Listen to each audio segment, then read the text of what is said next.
अभिभावक जी श्याम सुंदर कुड़ारी दिल से धन्यवाद और संत गुरु रविदास जी के प्रति चिन्ह भी दिया गया। मैं बहुत बहुत दिल से धन्यवाद करता हूँ, बहुत बहुत प्रणाम करता हूँ। आइए सुनिएगा थोड़ा थोड़ा क्या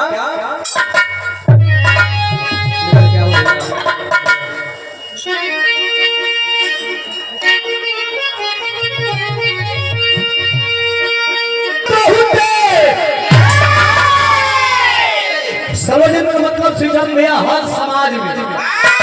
हर समाजों को लेकर के एक गीत चलेगी। कैसे? अरे किस सार्वजनिक में बहुत अरे गुड़ खान भाई ने हो बाकी यही सूत्रों से क्यों ना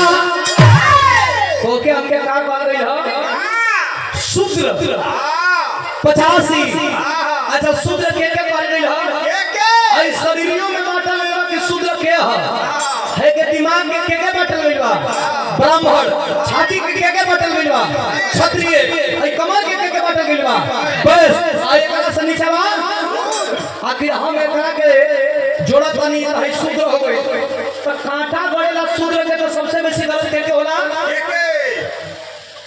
अरे बताओ लोग भैया सवेरे से सुनत हो लोग शरीर में जब ये शूद्र बांटा गया कि शूद्र नीचे है, ये ब्राह्मण है, ये क्षत्रिय है, ये वैश्य है, तो जब शूद्र को कांटा गड़ता है तो जरा सफल होता है जी। जब नीचे से लेकर जब शूद्र के कांटा गड़ेगा तो सबके दर्द होला तो शरीर कैसे बांटल गइल बा ऐसे अरे गुणवान भाई में हो बाकी यही सूत्रन से केहू ना हो बाकी यही सूत्रन से केहू ना अरे महान भाई ने हो बाकी सूत्रन से केहू ना महान भाई।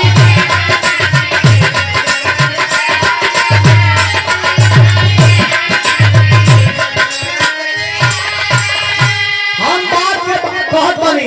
कि हर जाति में महान बड़ा नहीं समझे कि हमारा द्वारा में सबका में महान बड़ा, लेकिन शूद्र से बड़ा महान इस धरती पे कभी कोई नहीं हुआ।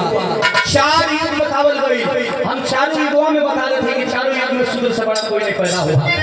4 युग में। अच्छा सतयुग में जहाँ सत्य का पत्ता डोला था, जहाँ सत्य से सब साफ होता है कि सत्य को धरती टिकर रहल वो समय की बात बताओ थी कैसे मास्टर? अरे राहु के पूजी रहले सतयुग की बात बताओ तो जब राहु केतु का नाम आवेला तो कुछ लोग कहेला हाथ देखैला कि तोरे हाथवा में गोरा घुसल बा। कौन गोरा हो भैया तनी बता देता तो गोरा बनावा राहु केतु के लोग गोरा बतावे ना। अच्छा कि पहले ये कहना हम हाथ में गोरा घुसल है, ये तनी गोरा घुसल है कि वो घड़ी गोरा हम आज रे भोगत है। अच्छा तो ये लोग को गोरा को घुसेला जब तुम्हारा घरे हमारा घरे का लड़का पैदा भई तो भरी गोरा बड़ा जो घुसेला वो भरी अच्छा तो 85 का लड़का बड़ा जल्दी मूल में पड़े। तुम्हारा हमारा घर में अगर लड़का हुई तो बड़ा जल्दी मूल में पड़ जी। हाँ अच्छा कहू पंडित जी का लड़का मूल में पड़ एक को बताओ लोग आयो ही का लड़का ढेर मूल में पड़ल कैसे कोई मूल में पड़े ना तो जब मुरवा काटे वाला बाबा जी तो घर का नाम रखाला शनिचर के भइलबा तो शनिचरा, अतवार के भइलबा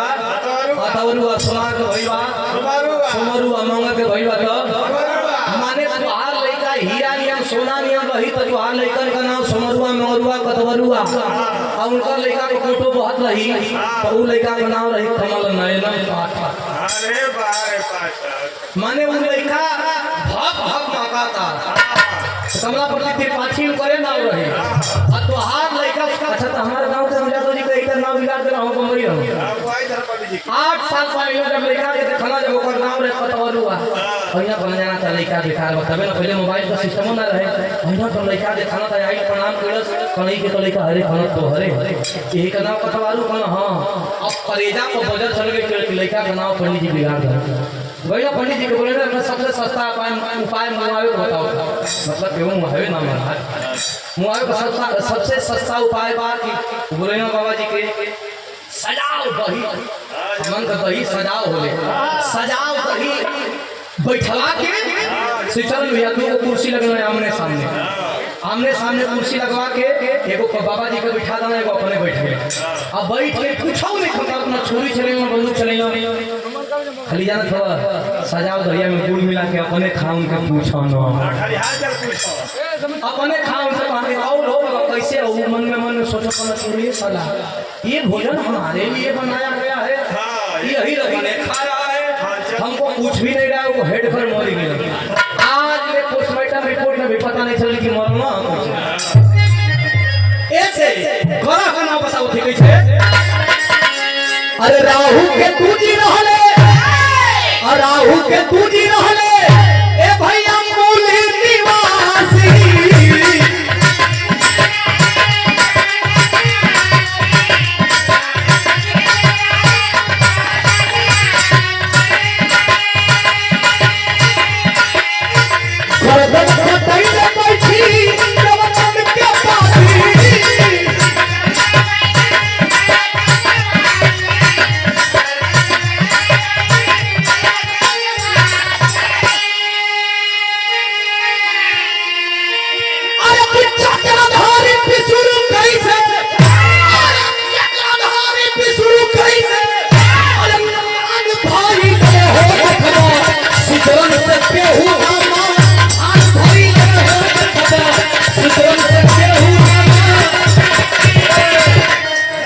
राहु केतु जी को गर्दन सुदर्शन चक्र से के कटलस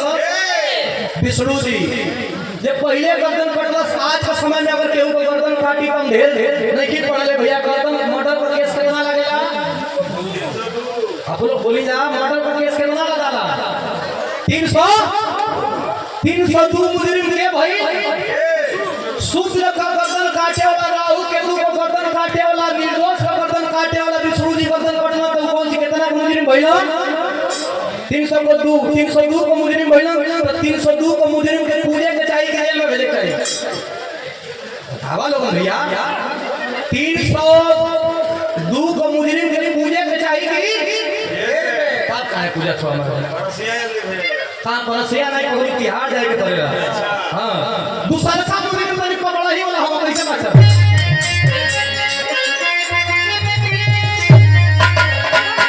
अरे हरि हरि एक मोची रहले यही काशी बनारस का बात बताओ थे। अरे हरि हरि एक मोची रहले यही काशी के नगरिया,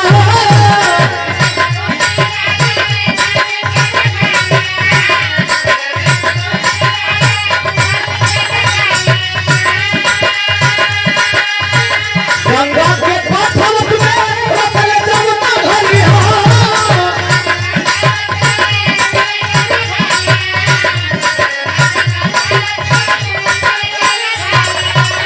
भैया हो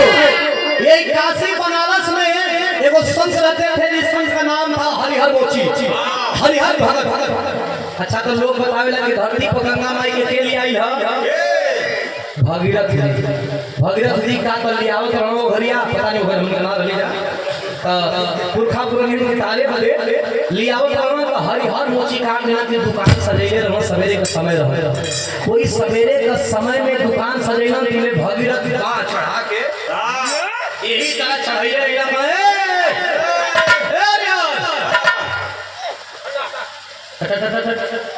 और यार मुझे कहना है भैया 1 घंटा लागल तो कन्या के सजावे में, फिर 1 घंटा लागे बंद करे में तनी गंगा जी के कह नहीं लगे कगरिया के चल जा।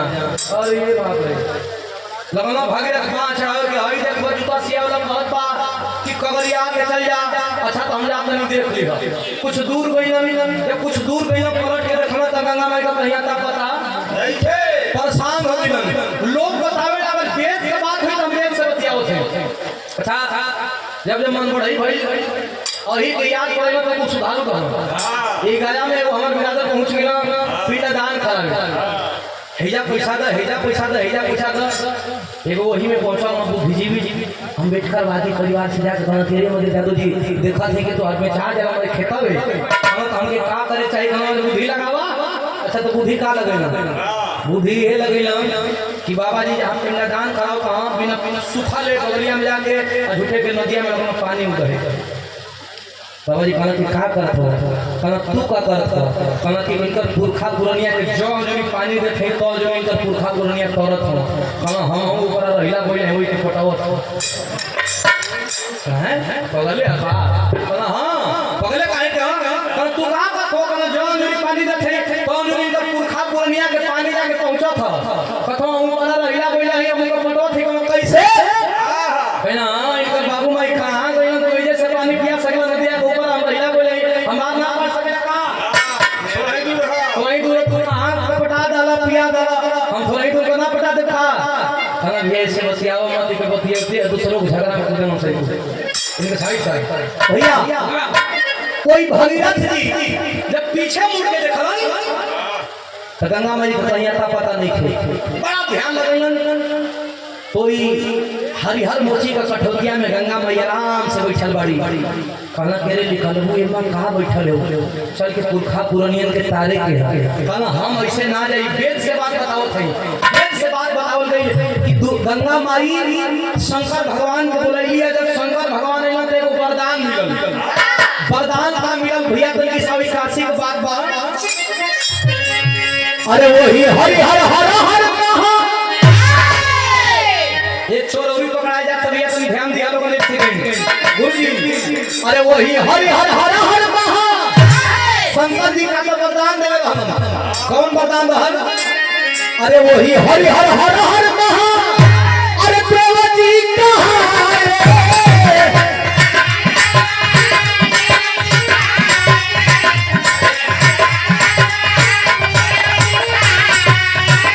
हरि हरि कहि के सब हरि हरि कहि के सब तुम की कमाए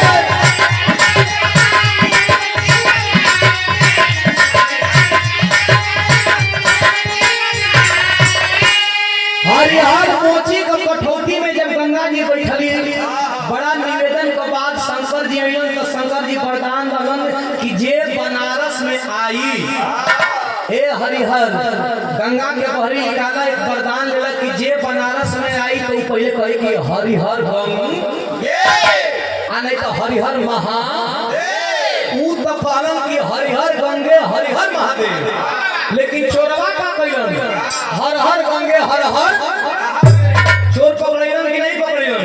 तो चोर के कहां जाए के चाहिए ये चोर के कहां जाए के चाहिए सीधे कैमूर वाला हुआ तो कालो परसिया में दे परसिया जेल में माने वो तो कहना कि हरिहर गंगे हरिहर महादेव लेकिन चोरवा को बदल दहन तो कहना कैसे अरे पाप और पुण्य में ओ भैया पाप और पुण्य में अरे परम पाप भाई दे है खबा सिकरम से केहू ना आज भाई दे है खबा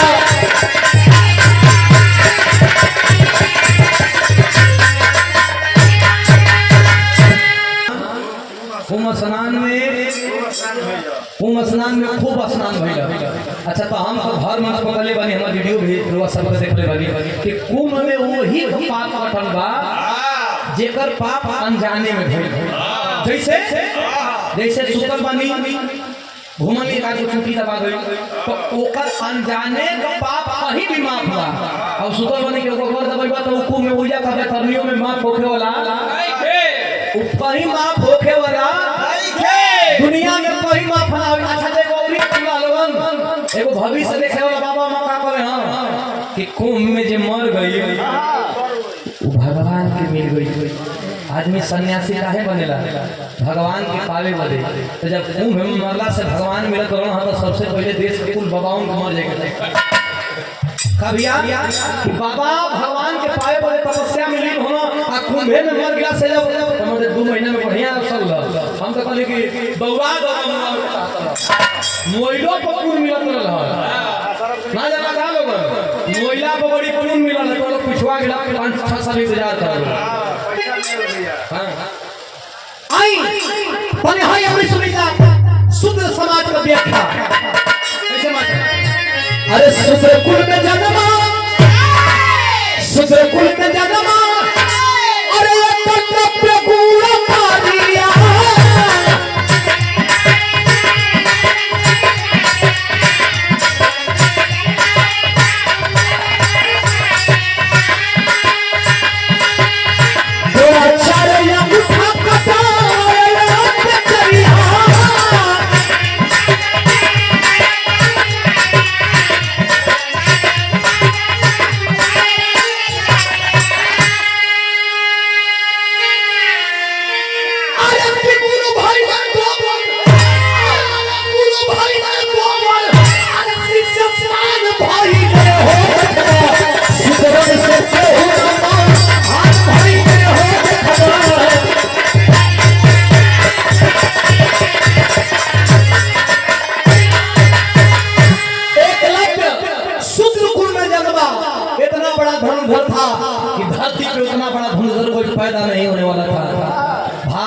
गुरु द्रोणाचार्य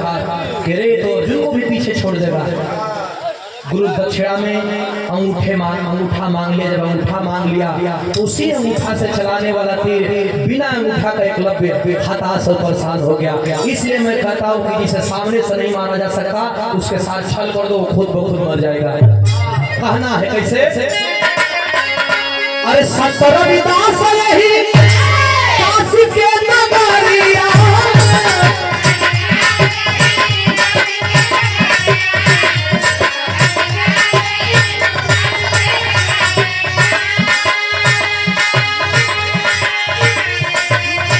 भोगी पाखंड हरे पंडा पुजरिया,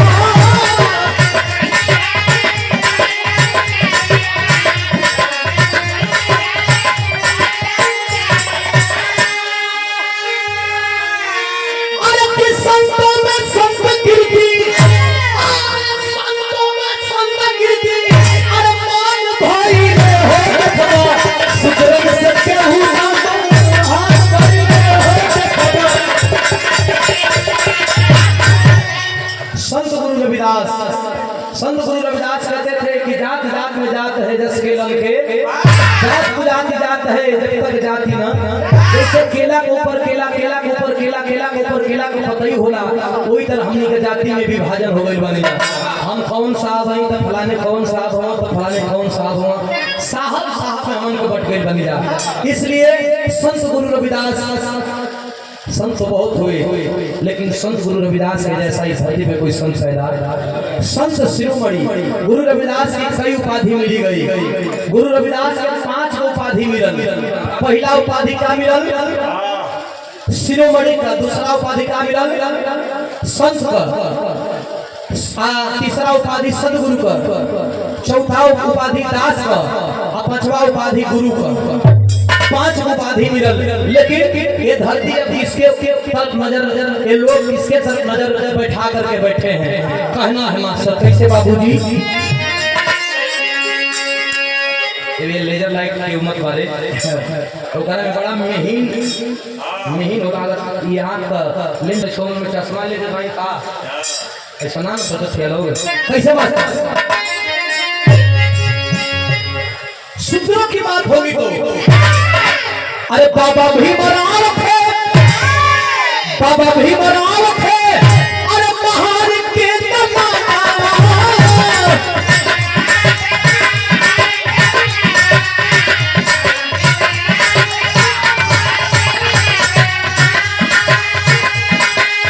माई भीमबाई के गोविंद के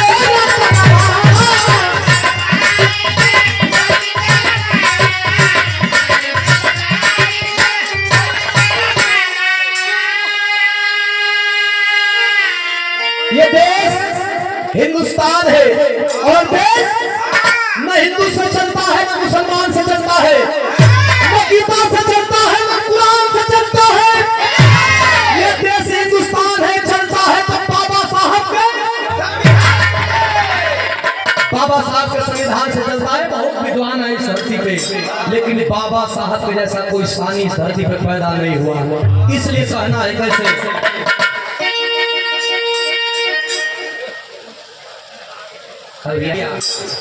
कैसे? अरे किस सब पे शास्त्र आगे, सब पे शास्त्र आगे, विधान भाई ने हो जगवा, सुतरन सत्य हुआ हाय भाई ने हो जगवा।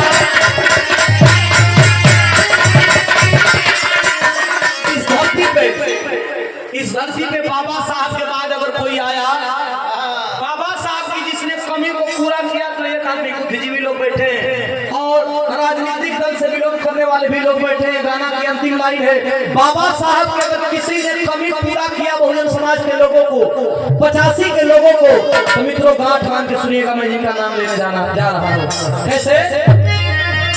अरे बाबा साहब के बाद, बाबा साहब के बाद ए बाबू कांसी राम आई।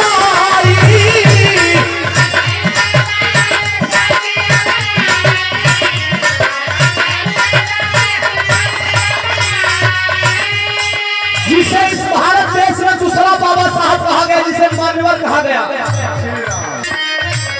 बाबा साहब के पास कांसी राम आई